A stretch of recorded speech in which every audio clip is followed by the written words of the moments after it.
പഹൽഗാം ഭീകരാക്രമണത്തിന് പിന്നിൽ പാകിസ്ഥാന് പങ്കുണ്ട് എന്ന് സ്ഥിരീകരിച്ചതോടെ ഇന്ത്യയുടെ ഭാഗത്തുണ്ടായ ആദ്യ നടപടി സിന്ധു നദീജല കരാർ മരവിപ്പിച്ചു എന്നുള്ളതാണ്. യുദ്ധപ്രഖ്യാപനമായി കാണേണ്ടിവരും എന്നാണ് പാകിസ്ഥാൻ അതിനോട് പ്രതികരിച്ചത്. ഒരു നദീജല കരാർ മരവിപ്പിക്കുന്നതിനെ പാകിസ്ഥാൻ യുദ്ധപ്രഖ്യാപനം എന്ന് പറഞ്ഞെങ്കിൽ അതിന് അത്രമാത്രം പ്രാധാന്യമുണ്ടാകണം. പരിശോധിക്കാം എന്താണ് സിന്ധു നദീജല കരാർ എന്ന് വിശദമായി. 1947 വിഭജനത്തോടെയാണ് ഇന്ത്യ, പാകിസ്ഥാൻ എന്നീ രാജ്യങ്ങളുണ്ടായതെന്ന് നമുക്കെല്ലാം അറിയാം. വിഭജനകാലത്തെ പ്രധാന പ്രശ്നമായിരുന്നു രണ്ട് രാജ്യങ്ങളിലുമായി ഒഴുകുന്ന നദികളെ എങ്ങനെ പകുത്തെടുക്കും എന്നത്. ഇരു രാജ്യങ്ങളിലുമായി ഒഴുകുന്ന പ്രധാന നദിയാണ് സിന്ധു നദി. 5 കൈവഴികളാണ് സിന്ധു നദിക്കുള്ളത്. ചെനാബ്, ജലം, രവി, ബിയാസ് ആൻഡ് സത്ലജ് എന്നിങ്ങനെ 5 കൈവഴികൾ. ടിബറ്റിൽ ഉത്ഭവിച്ച് ഇന്ത്യയിലൂടെ ഒഴുകി പാകിസ്ഥാനിലേക്ക് കടന്ന് അറബിക്കടലിൽ പതിക്കുന്നതാണ് ഇതിലെ ഭൂരിഭാഗം കൈവഴികളും. 1947 ഒരു സ്റ്റാൻഡ് സ്റ്റിൽ അഗ്രിമെന്റ് ആയിരുന്നു ആദ്യമുണ്ടായത്.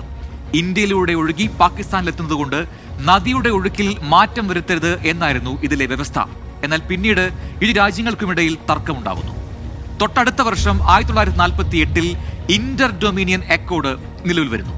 അതിലെ വ്യവസ്ഥ പ്രകാരം ഇന്ത്യ നദിയിലെ ഒഴുക്ക് തടസ്സപ്പെടുത്തില്ല എന്നതിന് പകരം പാകിസ്ഥാൻ ഒരു നിശ്ചിത വാർഷിക വേതനം ഇന്ത്യക്ക് നൽകണം എന്നായി സ്ഥിതി.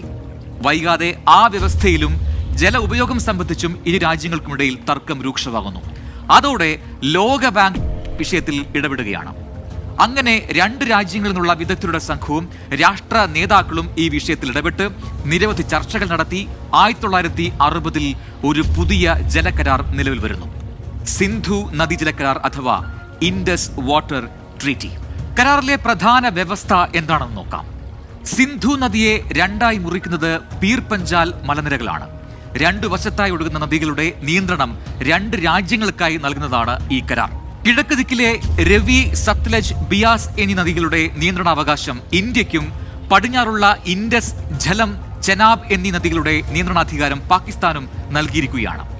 ഇതിൽ പാകിസ്ഥാന്റെ നിയന്ത്രണത്തിലുള്ള നദികൾ ഇന്ത്യയിലൂടെ ഒഴുകുമ്പോൾ അതിന്റെ സ്വാഭാവിക ഒഴുക്ക് തടസ്സപ്പെടുത്താതെ അതിലെ ജലം വിവിധ ആവശ്യങ്ങൾക്കായി ഇന്ത്യയിലെ ജനങ്ങൾക്ക് ഉപയോഗിക്കാം എന്നും ഈ കരാറിൽ പറയുന്നുണ്ട്.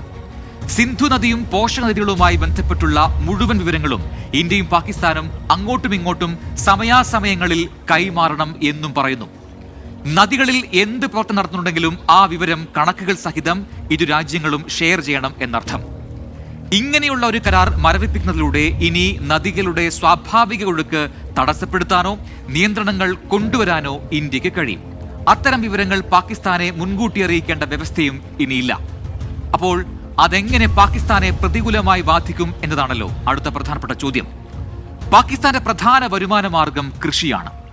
കൃഷിക്കുള്ള ജലത്തിനായി പാകിസ്ഥാൻ മുഖ്യമായും ആശ്രയിക്കുന്നത് സിന്ധു നദിയെയുമാണ്.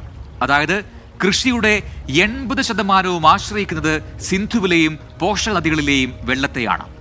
അപ്പോൾ സിന്ധുവിലെ ജലത്തിന്റെ ഒഴുക്കിൽ എന്ത് നിയന്ത്രണം കൊണ്ടുവന്നാലും അത് പാകിസ്ഥാന്റെ ഭക്ഷ്യ സാമ്പത്തിക മേഖലയെ പ്രതികൂലമായി ബാധിക്കും എന്ന് വ്യക്തം. ഡാമുകളിലെ ഷട്ടറുകൾ പാകിസ്ഥാനെ അറിയിക്കാതെ തുറക്കാനും നിയന്ത്രിക്കാനും ഇന്ത്യക്കിനി സാധിക്കും. വലിയ പ്രതിസന്ധിയാകും അത് പാകിസ്ഥാനിൽ ഉണ്ടാക്കുക. കരയുദ്ധത്തെക്കാൾ വലിയ ആഘാതം സിന്ധുവിലെ ജലത്തിന്റെ സ്വാഭാവിക ഒഴുക്ക് നിയന്ത്രിക്കുന്നതിലൂടെ ഉണ്ടാക്കാൻ കഴിയും എന്ന് സാരം. ഇന്ത്യ നിലപാടിൽ ഉറച്ചു തന്നെയാണ്.